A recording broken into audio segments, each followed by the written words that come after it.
Assalamualaikum warahmatullahi wabarakatuh. Perkenalkan, nama saya Nuraini Salsabila dari Program Studi Pendidikan IPA Universitas Pancasakti Tegal, NPM 18226017. Saya di sini akan mereview sebuah jurnal internasional yang berkaitan dengan mata kuliah bioteknologi. Untuk selanjutnya yaitu informasi dasar. Judul jurnal Mikroalga Potensial Penghasil Biodiesel 2 strain baru Amphicricos sp. Nama jurnal Jurnal Internasional Energi Hijau. Tahun terbit 2017, volume 14, nomor 5, halaman 454 sampai 462. Untuk penulisnya ada Jin Chang Han, Lin Zhang, Po Wang, Song Wang, Wan Pingyang, Lu Zhao, dan Ke Hao Pan. Tujuannya yang pertama, mengkarakterisasi dua galur Amphicricos sp untuk potensi produksi biodiesel. Yang kedua, mengevaluasi kandungan lipid, profil asam lemak, dan sifat-sifat lain yang relevan dengan produksi biodiesel. Yang ketiga, menilai kelayakan penggunaan galur ini sebagai bahan baku untuk produksi biofuel. Kemudian ada metodologi. Yang pertama itu isolasi dua galur Amphicricos sp dari sumber air alami dengan melakukan karakterisasi morfologi dan biokimia untuk mengonfirmasi identitas galur tersebut. 2. Penentuan kandungan lipid mikroalga menggunakan metode gravimetrik setelah ekstraksi lipid. Lipid merupakan komponen utama yang menarik dalam produksi biodiesel. Yang ketiga, analisis metil ester asam lemak FAM menggunakan kromatografi gas untuk menganalisis komposisi asam lemak dari lipid yang diekstrasi. Ini merupakan langkah penting karena sifat biodiesel terkait erat dengan jenis asam lemak spesifik yang ada.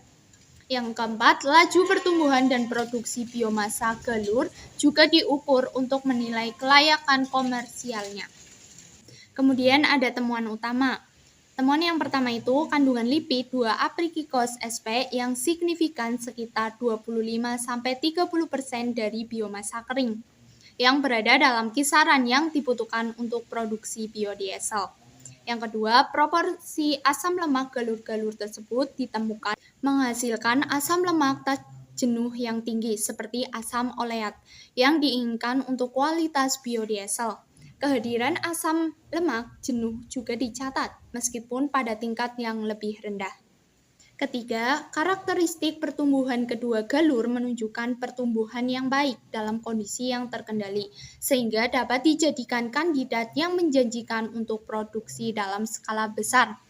Nah, yang keempat, berdasarkan kandungan lipid dan komposisi asam lemak, bahwa kedua galur Amphicricos sp memiliki potensi sebagai bahan baku biodiesel. Namun, optimasi lebih lanjut dalam kondisi budidaya dan proses ekstraksi lipid diperlukan untuk meningkatkan kelayakan komersialnya.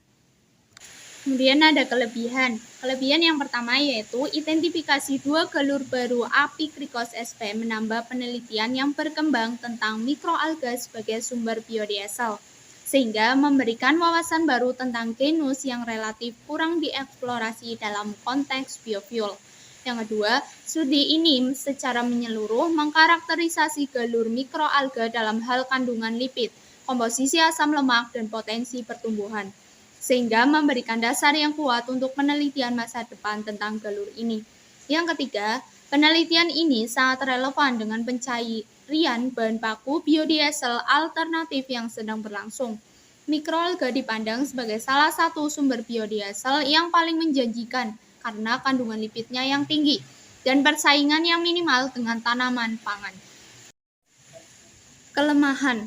Yang pertama, studi ini tidak mengeksplorasi budidaya skala besar atau mengatasi tantangan seperti peningkatan produksi, analisis biaya, atau dampak kondisi lingkungan terhadap pertumbuhan dan produksi lipid. Kedua, sementara kandungan lipid dinilai, studi ini dapat memperoleh manfaat dari mengeksplorasi berbagai metode ekstraksi untuk menentukan teknik yang paling efisien dan hemat biaya, yang sangat penting untuk komersialisasi.